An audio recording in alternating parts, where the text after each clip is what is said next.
ये कहना चाहूँगी जो बागेश्वर बाबा है, वो खुद उसमें गंगा जी में डूब के मर जाए, उन्हें मोक्ष की प्राप्ति होगी। वो तो वही थे, तो उन्हें सपना नहीं आया, उनके हनुमान जी ने बताया नहीं कि यहाँ पे भगदड़ होने वाली है, यहाँ पे इतने लोग मरने वाले हैं। तो उन्हें तो पहले से पता होना चाहिए था और तब पता चलेगा जब बाबा को कुछ पता ही नहीं है, लफंडर बाबा, ढोंगी बाबा, उसको कुछ पता ही नहीं है, तो उसे क्या पता चलेगा भगदड़ मचेगी या ये होगा, वो होगा, लोग इस राजा चमत्कारी बाबा है, चमत्कार दिखाते हैं, हनुमान से बात होती है, बाइबल में दिक्कत है। ये देखिए, ये यहाँ के पटपड़गंज के संगठन मंत्री हैं और वार्ड अध्यक्ष हैं। मैंने इनको 3 महीने पहले बता दिया था कि मनीष सिसोदिया यहाँ से जाएगा और जहाँ भी जाएगा वहाँ से वो हारेगा। तो अभी भी देखो आपके सामने प्रूफ है और तो मैं अपने इन कार्ड से देख के बता दूँगी कि बागेश्वर बाबा को कब मोक्ष प्राप्त होएगा।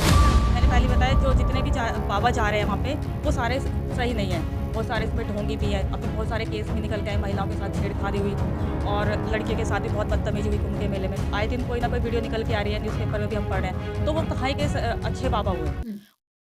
जिस तरीके से लगातार बाबा बागेश्वर ने कुंभ में जो भगदड़ मची, उसके बाद लगातार बाबा बागेश्वर का कहना है कि जो लोग कुंभ में मरे हैं उनको मोक्ष की प्राप्ति हुई, लेकिन उसके बाद शंकराचार्य कह रहे हैं ऐसा कैसा मोक्ष हमारे पास लाए, हम गंगा में धक्का मार के उनको मोक्ष प्राप्त करा दिए। भाई देखिए, मेरे साथ है अंजू चौधरी, जो लगातार आपने देखा होगा, कई जगह आपको दिख गई हूँ, हमारे चैनल पे पहले दिख चुकी होंगी कई बार, जो अपने कार्ड से बताती कि क्या सच्चाई है क्या नहीं, और कई लोगों का भविष्य भी बता चुकी। तो उन्हीं से जानना चाहूंगी क्या लग रहा है जिस तरीके से बाबा बागेश्वर ने जो मोक्ष वाले बयान पे आजकल बवाल मचा हुआ है, तो उन्हीं से जानना चाहूंगी क्या लग रहा है मैम। बाबा बागेश्वर ने कहा है कि जो कुंभ में लोग मरे हैं उनको मोक्ष की प्राप्ति हुई है। देखो मोक्ष की प्राप्ति तो जब होती है जब मृत्यु अपने आप होती है। जैसे लेकिन ये मृत्यु तो भगदड़ घुटन से हुई है और ये ऐसी मोक्ष प्राप्ति कहाँ से होगी। आकस्मिक मृत्यु होती है, ये वो वाली मृत्यु है। और मतलब बागेश्वर बाबा जैसे कह रहे हैं कि मोक्ष की प्राप्ति हुई है, उनसे पूछे उनके घर का कोई गया है इस भगदड़ में, कुंभ में कोई मरा है? जिनके घर से गए हैं, जो लोग मरे, जिनके बच्चे मरे, जिनकी माए भाई और पिता मरे, उनके फैमिली से जाके देखो, उन्हें पता चलेगा कि कितने दुख हुआ है उन्हें। तो ये मोक्ष की प्राप्ति नहीं हुई है। अब मैं तो ये कहना चाहूँगी जो बागेश्वर बाबा है वो खुद उसमें गंगा जी में डूब के मर जाए, उन्हें मोक्ष की प्राप्ति होगी। वो तो वही थे, तो उन्हें सपना नहीं आया, उनके हनुमान जी ने बताया नहीं कि यहाँ पे भगदड़ होने वाली है, यहाँ पे इतने लोग मरने वाले हैं। तो उन्हें तो पहले से पता होना चाहिए था। लेकिन और बाबा बागेश्वर ये कह रहे हैं भाई जब आप अर्जी लगाएंगे तभी मैं कुछ बताऊंगा, बिना अर्जी के नहीं बताता। देख साफ साफ ये कहना है बागेश्वर बाबा। देखो अर्जी ऐसे अर्जी तो सबको पता है कि कैसे लगाई जाती है। 2-3 महीने लगाओगे पहले, फिर उनके बारे में तहकीकात होगी, तो तब पता चलेगा। जब बाबा को कुछ पता ही नहीं है, वो लफंडर बाबा, ढोंगी बाबा, उसको कुछ पता ही नहीं है, तो उसे क्या पता चलेगा भगदड़ मचेगी या ये होगा, वो होगा, लोग इस राजा चमत्कारी बाबा है, चमत्कार दिखाते हैं, हनुमान से बात होती, वाईफाई से कनेक्टेड गधा है उनके पास।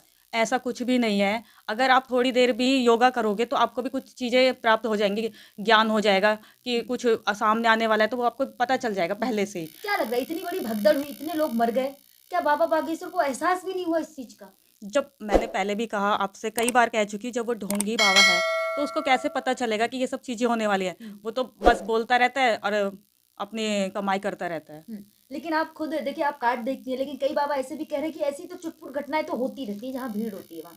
राजू दास जो बाबा हैं हाँ वो कह जी। रहे हैं कि चुटपुट घटना है। देखिए छुटपुट घटना तो है नहीं, इतने सारे लोग मर गए, कितने लोगों का लापता है, घर से बेघर हो गए। तो ये छुटपुट नहीं है। जो लोग कह रहे हैं पहले उनसे जाके ये पूछिए आप लोग कि आपके घर का कोई मरा है या आपके घर के कोई किसी को कुछ हुआ है वहाँ पे, तो तब उनसे उनको पता चलेगा ये छुटपुट है कि क्या है। लेकिन देखिए उसके बाद कई शंकराचार्य जी ने जैसे कहा, शंकराचार्य जो अभिमुक्तेश्वर है, उन्होंने कहा कि बाबा बागेश्वर को हमारे पास लाए, हम गंगा में धक्का देके उन्हें मोक्ष की प्राप्ति कराएंगे। हाँ, ये तो मैं भी कह रही हूँ कि पहले बागेश्वर जी को वहां पे खड़ा, गंगा जी के किनारे खड़ा करो, एक पत्थर बांधो जंजीर से, फिर उनको धक्का दो, तब मोक्ष प्राप्त होएगा। तब उनसे उनकी आत्मा से पूछें कि अब मोक्ष प्राप्त हुए, क्या हुआ है। लेकिन ऐसे करने से कहीं बाबा बागेश्वर के जो भक्त हैं, लाखों के भक्त हैं, उनको आस्था को ठेस पहुंचेगी। ऐसा कुछ नहीं है। जब वो उन्हें मुक्ति प्राप्त हो जाएगी तो भक्त भी इधर उधर हो ही जाएंगे। लेकिन कई बाबा संत ऐसे हैं जो खून से लेटर लिख रहे हैं योगी जी को कि शंकराचार्य जी को निकाल दीजिए, वो तो कांग्रेसी हो गए। देखो मैंने पहले बताया जो जितने भी बाबा जा रहे हैं वहाँ पे वो सारे सही नहीं है। बहुत सारे इसमें ढोंगी भी है। अभी बहुत सारे केस भी निकल गए, महिलाओं के साथ छेड़खानी हुई और लड़कियों के साथ भी बहुत बदतमीजी हुई कुंभ के मेले में। आए दिन कोई ना कोई वीडियो निकल के आ रही है, न्यूज़पेपर में भी हम पढ़ रहे हैं। तो वो कहाँ के अच्छे बाबा हुए, वो सही बाबा नहीं है। बहुत 2-4 है बाबा उनमें जो बिल्कुल सही है। तो आपका क्या मानना है, क्या शंकराचार्य जो भी कह रहे हैं सही है? क्योंकि आजकल कटघरे में कहीं ना कहीं शंकराचार्य भी खड़े हो चुके हैं। देखो जो सही बोलेगा लोग उस पर उंगलियां उठाते हैं। तो शंकराचार्य बिल्कुल अपनी जगह सही है, उन्होंने बिल्कुल सही बोला है। तो मैं तो शंकराचार्य जी के साथ हूँ इस मुद्दे पे।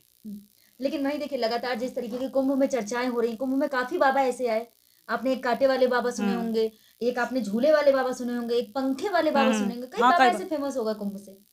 देखो वो तो अपना कर रहे हैं। हम्म। अब जैसे कई साल से है वो कोई कांटों पे लेटा हुआ है, हम्म। कोई कैसे रुद्राक्ष की माला 1-1.5 लाख के रुद्राक्ष की माला पहने हुए, किसी ने सर पे पहने हुए, हाँ। तो वो उनको कह सकते हैं कि हाँ ये सही बाबा है। और उनको किसी से कोई मतलब नहीं है, मीडिया से मतलब नहीं है, कुछ भी मतलब नहीं है, कोई भी उनके पास आए। बल्कि मैंने तो ये भी देखा है कि अगर उनके कोई उनसे सेल्फी लेता है, फोटो लेता है, तो उसको भगा देते हैं मीडिया वालों को। ये असली बाबा है जो अपना, वो बाबा देखो जो अपना प्रचार खुद ही कर रहे हैं, मीडिया में आ रहे हैं, लोग महिलाओं के साथ सेल्फी ले रहे, कंधे पे हाथ रख रहे हैं, वो कैसे बाबा है? आप ये बताइए, वो बागेश्वर बाबा बाबा कैसे? आपकी नजर में कैसे बाबा हैं? आप मेरी जो इस तरीके से बाबाओं की व्याख्या कर रही थी कि हाँ, ऐसे हाँ। बाबा, तो बागेश्वर बाबा किस तरीके के बाबा हैं आपकी नजरों में? मेरी नज़र में तो बागेश्वर बाबा एक ढोंगी बाबा है, हम्म। और लुच्चे लफंगे कह लो, ये वाले बाबा है। कितने अच्छे तो प्रवचन देते हैं, नहीं, कितनी नहीं। अच्छी अच्छी बातें करते, कहते हैं मैं गृहस्थ जीवन भी जीऊंगा, शादी भी करूंगा। तो वही तो कह रही, जो असली बाबा होते हैं, साधु संत होते हैं, जैसे हमारे देश में बहुत हुए, नाम भी उनके काफ़ी बड़े-बड़े, तो उन्होंने गृहस्थ जीवन में नहीं गए, वो सन्यासी जीवन में चले गए, मतलब पहाड़ों में चले गए, गुफाओं में चले गए, उनका तो पता ही नहीं कि आप बाबा हैं कि नहीं है। तो फिर जो अपना प्रचार कर रहे हैं, लाखों की गाड़ी में पहन रहे हैं, अब घूमते हैं, अंगूठियाँ पहनते हैं, मालाएँ पहनते हैं, इतने कीमती-कीमती वस्त्र पहन रहे हैं, वो कहाँ के बाबा हुए? देखिए वो बाबा मालाओं की नहीं बात ढूँढे। करनी, मालाएं तो आपने भी पहन तो रखी हैं, आप मालाओं की चर्चा कर रही, तो मालाएं तो आपने भी मेरे पहन गले रखी। में तो 2 या 3 माला है, ये मैंने सड़क पे से ली है, 10-10 रुपए की हैं, मेरे पास लाखों की, करोड़ों की माला नहीं है। हम्म। हम्म। तो मेरे और उसमें बहुत अंतर है, ना मैं फीस लेती हूँ, हाँ। मैं जैसे टैरो रीडिंग भी करती हूँ, काफ़ी लोग आते हैं, तो मैं उनसे फीस भी नहीं लेती। हम्म। तो अगर आप अब काम कर रहे हो ना, तो ऐसे करो ना फिर, आपका नाम भी हो। ये थोड़ी कि कोई गरीब आ रहा है, आपके पास अर्जी लगा रहा है, तो आप 15 लाख, 10 लाख रुपए ले रहे हो, तो आप किस चीज़ के सेवा कर रहे हो? सेवा करो तो फ्री करो। हम्म। लेकिन देखिए कई हमारी जो देखिए कई वीडियो आपकी देखी, पुरानी वीडियो भी हमने देखी, उनमें कई लोगों ने कहा है कि जो कार्ड आप देख रही हैं, तो लोगों को कैसे पता लगे लोग कहाँ आए? लोग इस वीडियो के सब्सक्राइब में मेरा वो नंबर है, उस पे आप कांटेक्ट कर सकते हैं। अच्छा, मतलब चैनल पे कमेंट हाँ, करके कर सकते हैं हाँ, कांटेक्ट हाँ। आपसे।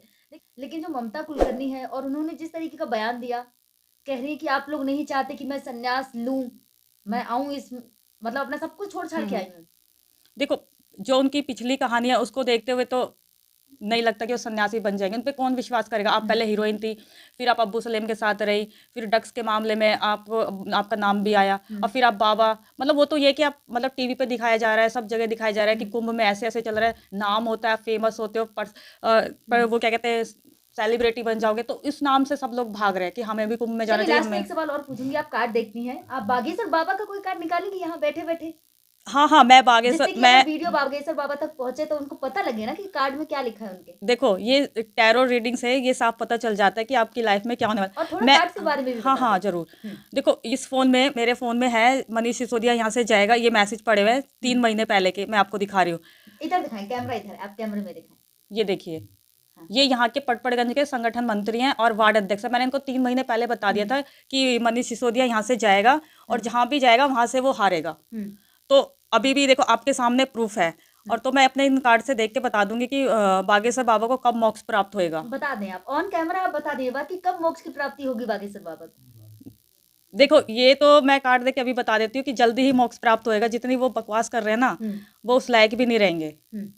मतलब सब कुछ छूट जाएगा। हाँ, जल्दी। चलिए लास्ट लोग, वीडियो में पूछूंगी, आप हमारे दर्शकों से क्या कहना चाहेंगे? देखो, मैं दर्शकों से ये कहना चाहूंगी कि आप सोच समझ के बाबा पे विश्वास करें। ये थोड़ी कि कोई हाईलाइट हो रहा है या कोई आपको देखने में सुंदर लगा, उसके कीमती वस्त्र अच्छे लगे, उसके माला जेवर सब, तो आप उसके पीछे भाग गए, बिल्कुल भी नहीं। बिल्कुल ध्यान से सोच के समझ के बाबा के पास जाइए, और अपनी लड़कियों को बिल्कुल मत भेजिए। हाँ, अगर किसी को कोई सवाल पूछना है, किसी की शादी नहीं हो रही बच्चे की, या कोई बीमार है घर में, इधर तो आप इन कार्ड से सब कुछ पता कर सकते हैं। किसी की शादी है, घर में कोई प्रॉब्लम चल रही है, किसी का ऊपरी चक्कर है, कुछ भी है, बच्चे का एडमिशन नहीं हो रहा, तो आप बिल्कुल सवाल बेधड़क पूछ सकते हैं।